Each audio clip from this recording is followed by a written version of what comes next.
नमस्कार, आप देख रहे हैं 4 PM। मैं हूं आपके साथ सिमरन। इस बुलेटिन में हम बात करेंगे देश और दुनिया की तमाम बड़ी खबरों की, लेकिन उससे पहले एक नजर आज की मुख्य सुर्खियों पर।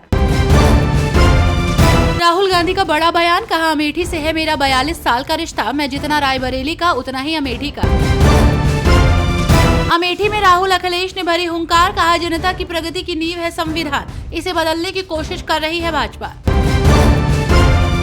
संजय राउत का बड़ा बयान, कहा इंडिया आघाड़ी की रैली हमेशा होती है बड़ी, महाराष्ट्र में चल रही है बहुत बड़ी लहर।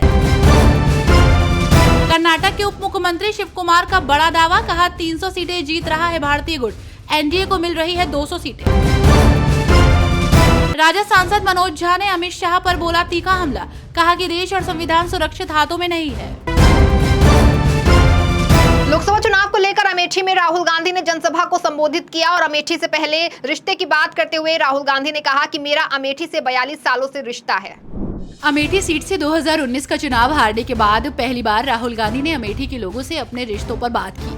आपको बता दें कि अमेठी में जनसभा को संबोधित करते हुए राहुल गांधी ने कहा कि मैं 12 साल का था तब से यहाँ आ रहा हूँ। मैंने अमेठी का वो समय देखा जब यहाँ बंजर खेत होते थे, टूटी हुई सड़कें होती थी। मैंने अपनी आंखों से अमेठी को बदलते हुए देखा है। मैं अपने पिता के साथ यहाँ आता था। मुझे ये कहने में कोई संकोच नहीं है कि राजनीति में मैंने जो कुछ भी सीखा वो अमेठी से ही सीखा है। अखिलेश यादव ने राहुल गांधी के साथ अमेठी में संयुक्त रैली को संबोधित किया और बीजेपी सरकार पर जमकर निशाना साधा। सपा अध्यक्ष अखिलेश यादव ने अमेठी में जनसभा को संबोधित करते हुए कहा कि भाजपा के लोगों ने सेना में अग्निवीर लागू की है।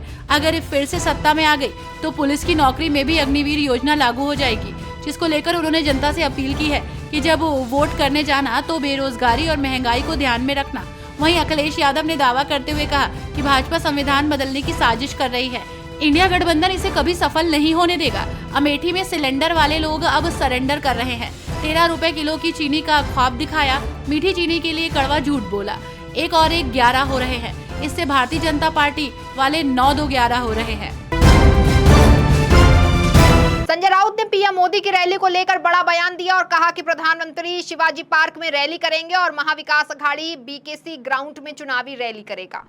शिवसेना नेता संजय राउत ने कहा कि इंडिया आघाड़ी की रैली हमेशा बड़ी होती है और महाराष्ट्र में महाविकास के समर्थन में बहुत बड़ी लहर चल रही है, जिसको लेकर संजय राउत ने आगे कहा कि आज एक रैली है पर हमें शिवाजी पार्क नहीं दिया गया और प्रधानमंत्री को लाया गया। अब प्रधानमंत्री जी शिवाजी पार्क में रहेंगे और महाविकास आघाड़ी बीकेसी ग्राउंड में चुनावी रैली करेगा। कांग्रेस नेता उदित राज ने बीजेपी पर गंभीर आरोप लगाते हुए कहा कि बीजेपी विपक्ष को ध्वस्त करने का षड्यंत्र रच रही है। कांग्रेस पार्टी के नेता और उत्तर पश्चिमी दिल्ली लोकसभा सीट से प्रत्याशी उदित राज ने कहा कि भारतीय जनता पार्टी विपक्ष को ध्वस्त करने का षड्यंत्र रच रही है।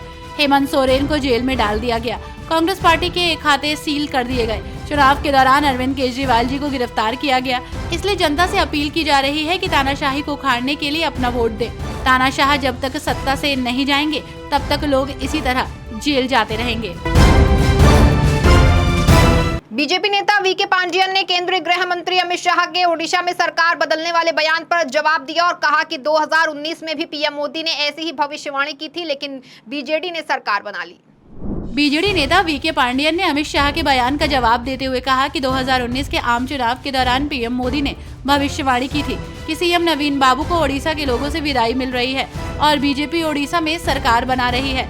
2 घंटे के भीतर सीएम नवीन पटनायक ने जवाब दिया कि ओडिशा में हमारे 2 चरण पहले ही खत्म हो चुके हैं और इन 2 चरणों के साथ ही बीजेडी को बहुमत मिल चुका है और मैं अपने शपथ ग्रहण में पीएम मोदी को आमंत्रित करूंगा।